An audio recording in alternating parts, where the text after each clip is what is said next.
4-3 문화의 공존과 갈등이에요. 자, 오늘의 주제는 아주 간단합니다. 지난 시간에 우리가 문화의 세계화로 인해서 한 지역의 문화가 전 세계 각지로 퍼지면서 여러 가지 현상들이 나타난다라는 거 공부했잖아. 이제 마지막으로 마무리하면서 좋은 현상과 나쁜 현상, 두 가지의 현상을 공부할 거예요. 그게 바로 문화 공존 그리고 문화 갈등인데 여러 지역의 문화가 한 지역 안에서 같이 나타나다 보니까 이 문화들 사이에 서로 사이가 좋아. 그래서 별탈 없이 하나의 나라에서 다양한 문화가 나타나는 경우도 있고 이걸 문화 공존이라고 이야기를 하죠. 또 반대로 한 지역 안에 여러 문화가 섞였는데 이 문화들 사이에서 충돌이 발생해가지고 여러 가지 사회적인 문제가 발생하는 경우도 있어. 이걸 문화 갈등이라고 합니다. 자, 어느 나라에서 어떤 종류의 문화 공존 그리고 갈등이 일어나는지 공부 시작합니다. 먼저 첫 번째 주제는요. 서로 다른 문화의 공존, 그러니까 사이좋게 지내는 현상부터 정리를 할 거예요. 자, 이 부분을 공부하기 위해서 먼저 첫 번째로 여러분이 알아야 되는 단어가 바로 다문화 현상이야. 우리나라에서도 요즘은 다문화라는 단어 굉장히 많이 써요. 다문화 사회 이런 표현 쓰는데 보통 우리나라에서 다문화 가정이다 라고 얘기하면 어떤 집을 다문화 가정이라고 하냐면 엄마랑 아빠가 국적이 다른 거야. 뭐 엄마가 한국 사람, 아빠가 외국 사람일 수도 있고 반대로 엄마가 외국 사람, 아빠가 한국 사람일 수도 있어요. 이렇게 서로 다른 국적, 서로 다른 문화를 가진 두 사람이 만나서 결혼해서 꾸린 가정을 다문화 가정이다. 이렇게 얘기를 한단 말이지. 그러면 다문화 현상이라는 건 도대체 무슨 말이냐? 결국은 같은 말인데 하나의 지역 안에 뭐 한 국가가 되는 경우가 제일 많겠죠. 하나의 지역 안에서 여러 가지 다양한 문화가 함께 나타나는 현상을 우리는 다문화 현상이다라고 이야기를 하는 겁니다.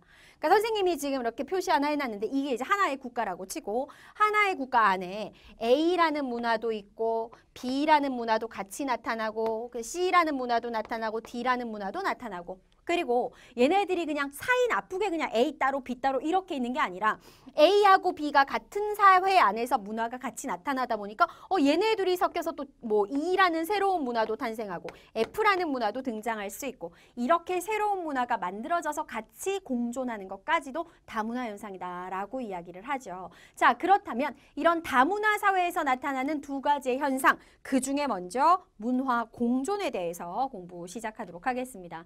자, 이번에 서로 다른 문화가 공존하는 지역 이렇게 나오는데 국가들을 사례로 들어서 지금부터 공부를 할 거야. 근데 여기서 주의해야 될 거는 여러분들 교과서가 출판사가 각각이잖아요. 그렇죠? 뭐 비상교육도 있고 지학사도 있고 천재도 있고 박영사도 있고 여러 가지 교과서가 있는데 각 교과서에서 문화 공존을 다 배우긴 하지만 대표적인 문화 공존이 나타나는 나라, 즉 사례는 전부 다 교과서별로 달라요. 여러분들 교과서에 있는 국가들 위주로 공부하시면 되는데 지금 우리 문제집에는 그 교과서별로 나와 있는 모든 국가들을 모아서 총 6개의 국가 사례가 나와 있습니다. 그 중에서 대부분의 교과서에서 문화공존의 사례로 들고 있는 게 1번 스위스, 2번 싱가포르. 자, 나머지는 교과서를 살펴보고 우리 교과서에는 이런 나라가 나오네? 이렇게 공부하시면 돼요. 자, 출발하겠습니다. 유럽에 있는 대표적인 선진국 바로 스위스예요. 스위스는 굉장히 국토가 작습니다. 별로 크지가 않아요. 지도를 통해서 살펴보면 이 스위스라는 나라는 여러 나라로 둘러싸여져 있는데 자, 스위스의 남쪽으로는 이탈리아가 있고요. 스위스의 북서쪽으로는 프랑스가 있고요. 그 다음에 스위스의 북동쪽으로는 독일과 오스트리아라는 나라들이 보이죠. 이런 나라들이 둘러싸고 있는 게 스위스의 위치의 특징이야. 그러다 보니까 스위스에서는 어떤 특징이 나타나냐면 일단 스위스를 구성하고 있는 국민들이요. 이탈리아 계통 국민도 있고 스위스 계통의 주민도 있고 독일에서 내려온 독일계 주민들도 있어.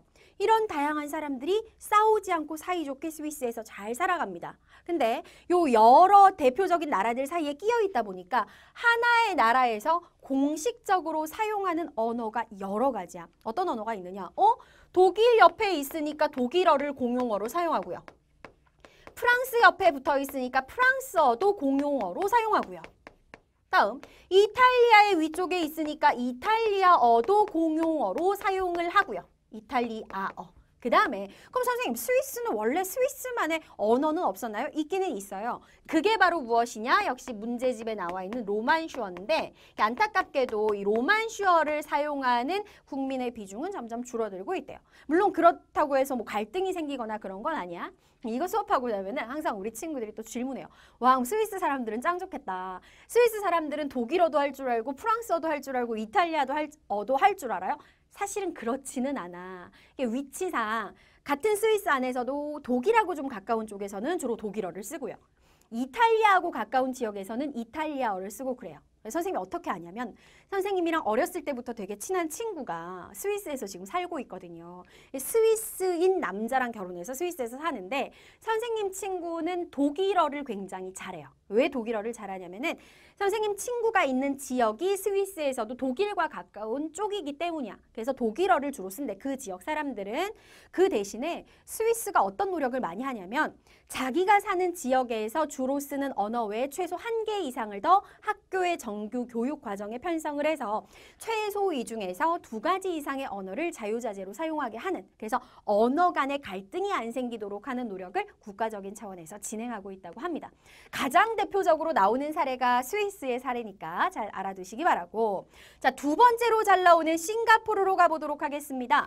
자, 싱가포르라는 나라는요, 동남아시아에 있는 나라고 굉장히 작은 나라야. 스위스보다 더 작아요.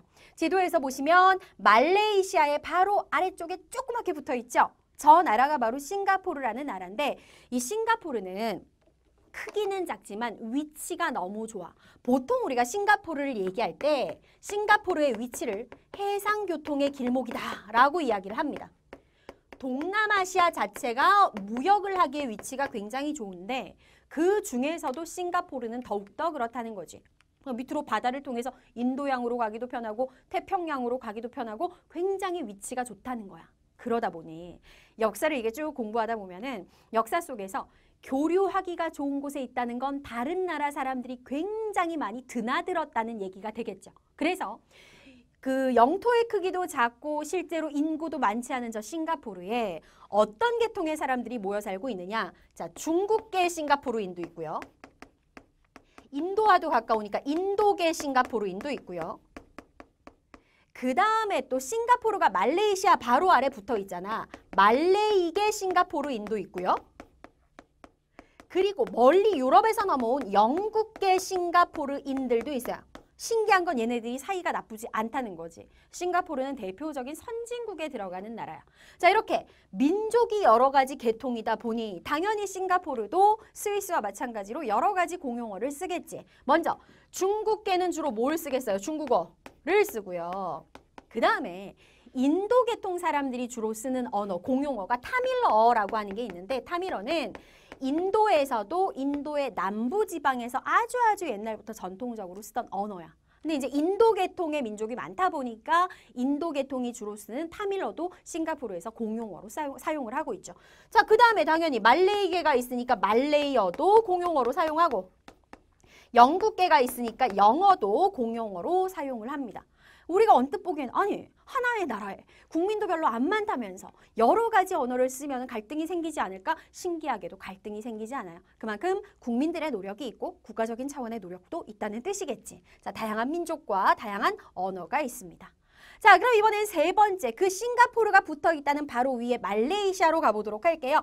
말레이시아는 어렵지 않은 게 싱가포르랑 거의 비슷하다고 생각하면 돼. 자, 말레이시아 역시도 민족이 어떻다? 중국계 민족도 있고 인도계 민족도 있고 말레이계 민족도 있고 그러니까 영국계 민족이 거의 없다는 거, 그게 이제 한 가지 차이라고 할 수 있는데 어쨌든 싱가포르랑 거의 비슷하다라는 거 알 수 있지. 그럼 언어는 바로 나오죠. 말레이시아에서 공용어로 사용하고 있는 건 중국어, 그 다음에 타밀어, 그리고 말레이어. 근데 실제로 말레이시아에서 영어도 굉장히 많이 사용을 하기도 합니다. 그거를 선생님 정확하게 싱가포르는 몇 개 언어 쓰고 말레이시아는 몇 개 언어 쓰는지 외워야 돼요? 그렇진 않아요. 대략적으로 많은 민족과 여기는 종교잖아. 선생님 언어 왜 썼니? 종교인데. 자, 이거 잠깐 지우고. 자, 얘네들 다 쓰는 거 맞아. 종교 한번 해보도록 할게요. 종교도 어렵지 않아요. 싱가포르하고 말레이시아 거의 공통적인데 자, 종교 어떤 종교들 믿느냐? 일단 주변의 나라들 한번 생각해봐. 인도, 중국, 무슨 종교 많이 믿지? 당연히 아시아의 영향을 많이 받았을 테니까 불교. 그 다음에 유럽에서 들어온 크리스트교. 인도 사람들이 많다 그랬으니까 인도의 힌두교. 마지막으로 전 세계에서 점점 신자가 늘고 있는 이슬람교. 이 각각의 세계 4대 종교라 불리는 종교들이 모두 다 골고루, 여기서 중요한 건 싸우지 않고 공존을 하면서 평화롭게 지내고 있다. 자, 잠깐 선생님이 종교를 못 읽고 언어를 했었는데, 자, 이런 종교들이 있다. 정리하시면 돼요.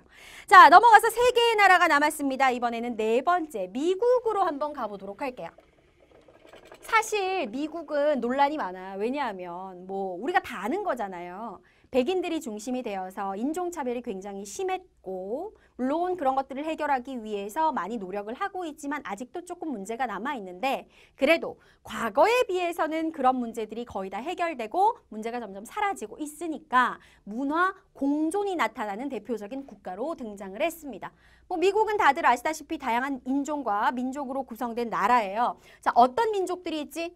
가장 먼저 미국이라는 나라가 있는 지역을 개척한 이들이 바로 유럽 계통의 백인들이었고, 이 백인들이 처음에 이제 노예로 데려왔던 이들이 아프리카계 흑인들이었고, 그 다음에 이 미국의 아래쪽에 라틴 아메리카가 있잖아. 그래서 라틴 아메리카에서 올라온 라틴계 민족들도 굉장히 많고, 아시아 사람들도 미국으로 이민 정말 많이 가죠. 아시아계도 있고, 그리고 영국 사람들이 미국 땅을 개척하기 전에 그러면 아메리카에는 사람이 안 살았어? 아니잖아요. 원래 사람이 살았잖아. 원래 살고 있던 뭐 인디언이라고 불렸던 원주민들도 있고, 이런 다양한 인종과 민족으로 국가가 구성되어 있다. 미국의 이야기였습니다. 자, 미국보다는 조금 더 제대로 문화 공존이 이루어지는 나라는 미국 바로 위에 있는 캐나다라고 할 수 있는데요. 캐나다는 국가적으로 정말 많이 노력을 해요. 이 캐나다가 어떤 나라냐면 원래 인구가 안 많았어. 지금도 그렇게 많진 않은데 전체 인구의 20%가 외부에서 이민으로 온 이민자로 구성되어 있어요. 전체 20%라 그러면 어마어마한 숫자잖아요. 그러다 보니까 국가적인 차원에서 무엇을 추진을 하느냐? 자, 책에 밑줄 치도록 한다. 다문화주의. 다양한 문화가 함께 공존하게 하는 것을 국가적인 차원에서 정책의 가장 중요한 포인트로 삼고 있죠.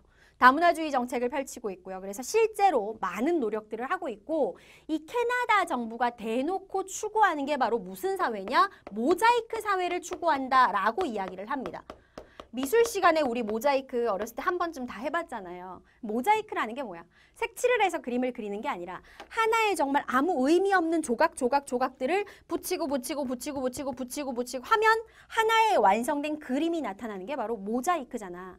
사회도 마찬가지라는 거야. 서로 인종이 다르고 서로 문화가 다르고 서로 뭔가 그 색채가 다르고 종교가 다르다 해도 우리는 모두 하나의 캐나다를 구성하는 구성원이다 라는 걸 굉장히 강조한다라는 거. 이게 바로 캐나다 정부가 추구하고 있는 모자이크 사회입니다.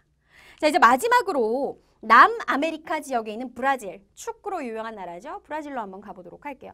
브라질도 마찬가지예요. 이 지역 같은 경우에 브라질에도 원래 누가 살았을 거야? 원주민들이 살았을 거 아니야. 남아메리카 지역에 원래 유럽 사람들이 진출하기 전에 살았던 이들을 인디오라고 얘기해요. 그러니까 원주민들도 그 숫자가 많이 줄어들긴 했지만 여전히 존재하고, 백인들이 와가지고 이 지역을 개척했죠. 백인도 있고 이 지역 역시 흑인들이 많이 들어왔고, 그 다음에 이 브라질 같은 경우에는 또 대단한 게 무엇이냐면 백인, 흑인, 원주민 할 것 없이 이들 사이에서 굉장히 많이 서로 피부 색깔 생각하지 않고 결혼이 많이 이루어져요. 그래서 등장한 뭐 백인과 흑인 사이에, 백인과 원주민 사이에 혼혈족들, 혼혈인들 등등등 이런 다양한 민족과 인종이 역시 함께 평화롭게 살아가고 있다. 브라질의 특징이었습니다. 자, 그러면 지금까지 배운 내용은 뭐냐면 문화 공존이었어요. 여러 문화가 함께 별탈 없이 잘 살아가는 사례라는 뜻이지. 자, 여기까지 내용 정리하고요. 이제 그 다음으로 이어갈 주제는요. 문화 사이에 충돌이 발생해요. 문화 갈등입니다. 어떤 갈등이 있을까요? 공부 이어가도록 할게요.